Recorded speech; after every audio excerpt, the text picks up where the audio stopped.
কিসের বাড়ি কিসের বাড়ি কিসের গাড়ি, কেন ব্যস্ত ভাই? কিসের দুনিয়া কিসের লোভ, কেন ব্যস্ত ভাই?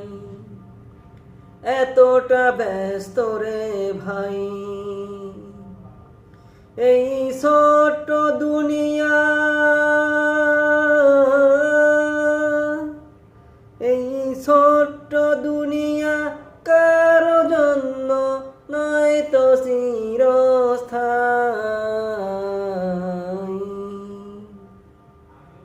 কিসের গাড়ি কিসের গাড়ি কিসের বাড়ি, কেন ব্যস্ত ভাই? এতটা ব্যস্ত রে ভাই, এই ছোট দুনিয়া কারো জন্য নয় তো চিরস্থায়ী। কিসের বাড়ি কিসের বাড়ি কিসের গাড়ি, কেন ব্যস্ত ভাই?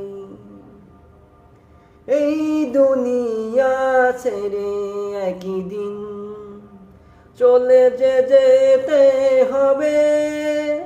পাড়া প্রতিবেশী আত্মীয় স্বজন কেউ না সাথে যাবে।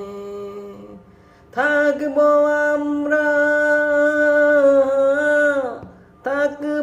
আমরা অন্ধকার কবরে। কিসের গাড়ি কিসের গাড়ি কিসের বাড়ি, কেন ব্যস্ত ভাই? এতটা ব্যস্ত রে ভাই, এ দুনিয়া ছাড়িয়া একদিন যাব চলিয়া। মরণ থেকে যতই পালাই মরণ আমায় ছাড়বে না। চিন্তা করে দেখো না, শুধুই মাটির বিছানা। চিন্তা করে দেখো না, আলোক সজ্জা থাকবে না। এ দুনিয়া সবই পার, কবর তোমার আসল ঘর। সেথায় পড়ে থাকবে তুমি, শুধুই মাটির বিছানা। সেথায় পড়ে থাকবে তুমি, শুধুই মাটির বিছানা।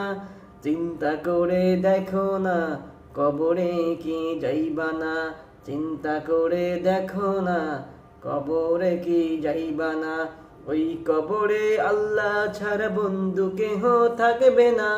ওই কবরে আল্লাহ ছাড়া সাথী কেহ থাকবে না। চিন্তা করে দেখো না, শুধুই মাটির বিছানা। চিন্তা করে দেখো না, কবরে কি যাইবা না। চিন্তা করে দেখো না, অন্ধকারই ঠিকানা। আসলে আমরা প্রতিটা দিন, প্রতিটা ক্ষণ, প্রতিটা সময় মরণকে নিয়ে চিন্তা করাই আমাদের কাম্য। কিন্তু সেইটা না করে আমরা আজ দিবানিশিভাবে দুনিয়াতে চলছি, পথহারা হয়ে। আসলে একজন অন্ধ ব্যক্তি যেমন পথ ভুলে গিয়ে এদিক ওদিক খোঁজে, সে সঠিক পথে আছে কিনা নাকি আঁকা বাঁকা পথে আছে। সে যখন মানুষকে জিজ্ঞাসা করে আমি কোথায় আছি, একটু আমাকে দেখিয়ে দিবেন, ঠিক আমরাও তেমন একটি বিভ্রান্তর মধ্যে পড়ে গেছি। আমরা আজ মনে করছি না আমরা যে পথ ভুলে গেছি। আমাদের আসলে কোরআন থেকে, বিভিন্ন হাদিস থেকে, বিভিন্ন মাওলানা ভাইদের থেকে পথগুলো খুঁজে নেওয়া উচিত। আমরা যে অন্ধ হয়ে গেছি দুনিয়ার লোভে, যে আমরা কোন পথে চলবো, আমাদেরকে একটু সঠিক সিদ্ধান্ত দিন। আসুন আমরা পথ ভোলা মানুষের মতোই অন্ধকার পথ ভুলে দিনের আলোতে চলি, দুনিয়াকে প্রাধান্য না দেই। দুনিয়াটা ধোঁকা, এইটা যারা বেশি ব্যবহার করি, বেশি উপভোগ করি, বেশি লোভ করি, বেশি দুনিয়ার পিছে ঘোরাঘুরি করি, এটা আসলে বোকামি। বোকামি ছাড়া কিছুই না। আসুন আমরা 5 ওয়াক্ত নামাজ পড়ি, আল্লাহকে ডাকি, আল্লাহর পথে চলি, দিনের কথা বলি। অন্ধকার কবর প্রতিদিন করি স্মরণ, আসবে আমাদের মাঝে কখন যেন মরণ। আসলে আমরা মরণ থেকে যতই পালাই, মরণ আমাদের রবে কিন্তু একদিন ঘিরি, যদিও আমরা আকাশ পথে লাগাই সিঁড়ি। আসুন আমরা আকাশ পথে যদি আমরা সিঁড়ি লাগিয়েও যদি পালিয়ে থাকি, তাও আমাদের মরণ গ্রাস করবে। মরণ এমন একটি জিনিস, কাউকে ছাড়বে না। মরণ থেকে একটা পিঁপড়াও কিন্তু ভয় পায়। সেই ভয়টা আমরা প্রত্যেকটা মানুষ আমাদের দিল থেকে আসতে হবে। আমাদের শুধু মুখে মরণের ভয় পাইলেও হবে না। একটা গাড়ি আসছে, আমি সাইড করে হেঁটে গেলাম, আমি মরণকে অনেক ভয় পাই।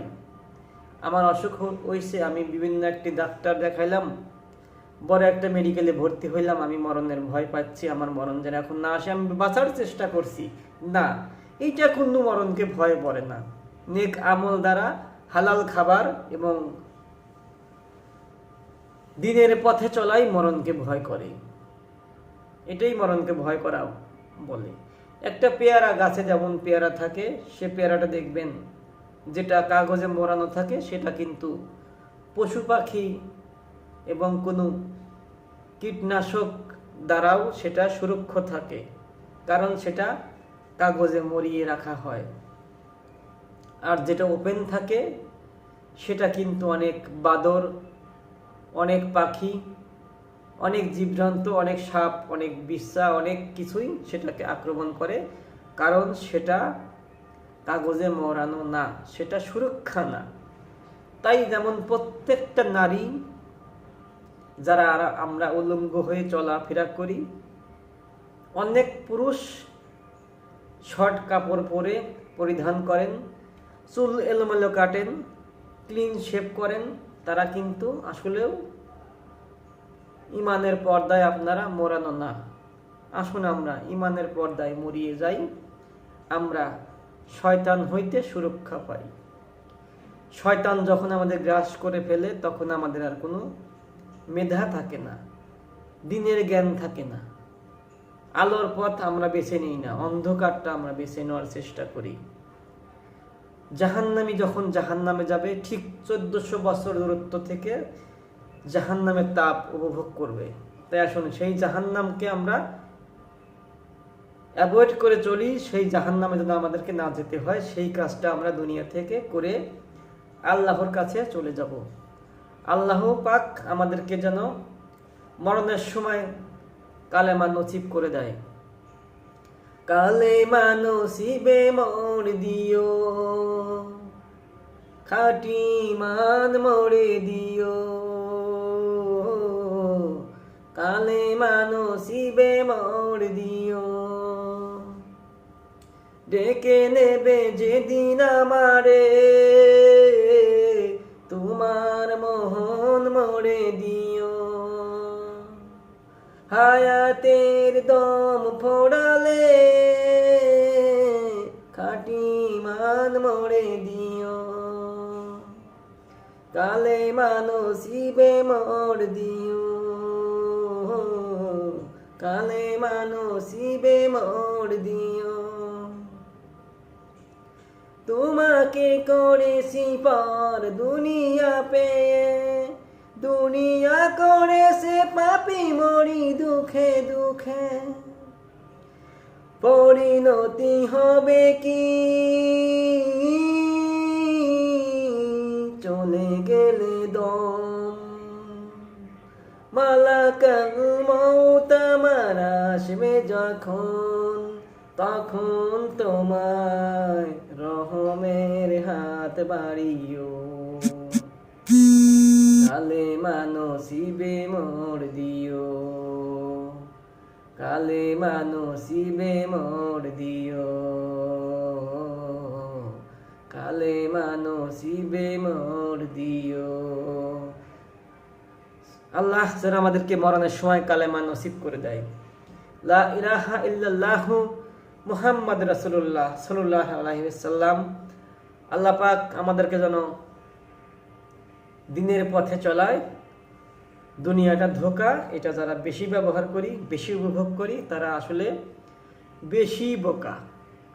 সবাইকে আবারও সালাম জানিয়ে শেষ করছি আমার প্রিয় অনুষ্ঠান আলোর পথ। আমি মোহাম্মদ সিরাজুল ইসলাম সিরাজ। সবাই আমার জন্য দোয়া করবেন, আল্লাহ তাআলা আমাদেরকে যেন আপনাদের মাঝে দিনের কথা বলার তৌফিক দান করে। আসসালামু আলাইকুম রহমতুল্লাহি ওয়া বারাকাতুহু। আল্লাহ হাফেজ। বাংলাদেশ চিরজীবী হোক।